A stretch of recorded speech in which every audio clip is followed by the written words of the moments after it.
বাংলাদেশের স্বাধীনতা যুদ্ধ ছিল ১৯৭১ সালে সংঘটিত তৎকালীন পশ্চিম পাকিস্তানের বিরুদ্ধে পূর্ব পাকিস্তানের সশস্ত্র সংগ্রাম, যার মাধ্যমে বাংলাদেশ একটি স্বাধীন দেশ হিসেবে পৃথিবীর মানচিত্রে আত্মপ্রকাশ করে।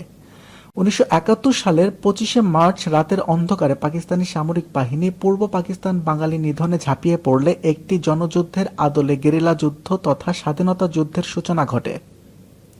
২৫শে মার্চের কালো রাতে পাকিস্তানি সামরিক বাহিনী ঢাকায় অজস্র সাধারণ নাগরিক, ছাত্র, শিক্ষক, বুদ্ধিজীবী, পুলিশ ও ইপিআরকে হত্যা করে এবং ১৯৭০ সালের সাধারণ নির্বাচনে নিরঙ্কুশ সংখ্যাগরিষ্ঠতা প্রাপ্ত দল আওয়ামী লীগ প্রধান বাঙালি তৎকালীন জনপ্রিয় নেতা বঙ্গবন্ধু শেখ মুজিবুর রহমানকে গ্রেফতার করে।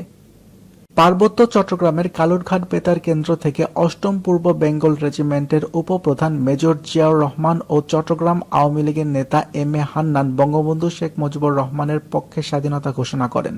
প্রতিষ্ঠিত হয় বাঙালি জাতির স্বাধীন রাষ্ট্র বাংলাদেশ।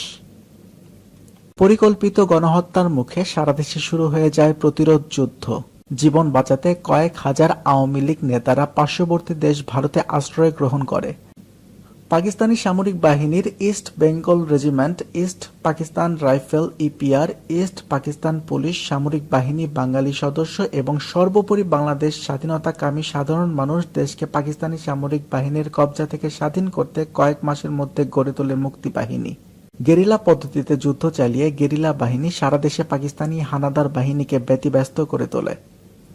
স্বাধীনতা যুদ্ধ চলাকালীন সময়ে বাংলাদেশ ভারতের কাছ থেকে ন্যূনতম অর্থনৈতিক, সামরিক ও কূটনৈতিক সাহায্য লাভ করে। ডিসেম্বরের শুরুর দিকে যখন পাকিস্তান সামরিক বাহিনীর পতন অনিবার্য হয়ে ওঠে, তখন তারা গেরিলা বাহিনীর কাছে পরাজয়ের লজ্জা এড়ানোর জন্য স্বাধীনতা যুদ্ধকে আন্তর্জাতিক সংঘর্ষে পরিণত করার উদ্দেশ্যে ৩ ডিসেম্বর ভারতে বিমান হামলার মাধ্যমে ভারতের বিরুদ্ধে যুদ্ধে লিপ্ত হয়। অতঃপর ভারত বাংলাদেশের স্বাধীনতা যুদ্ধে সরাসরি জড়িয়ে পড়ে। মুক্তিবাহিনী ও ভারতীয় সামরিক বাহিনীর সম্মিলিত আক্রমণের মুখে পাকিস্তানি সামরিক বাহিনী যুদ্ধবিরতির সিদ্ধান্ত গ্রহণ করে।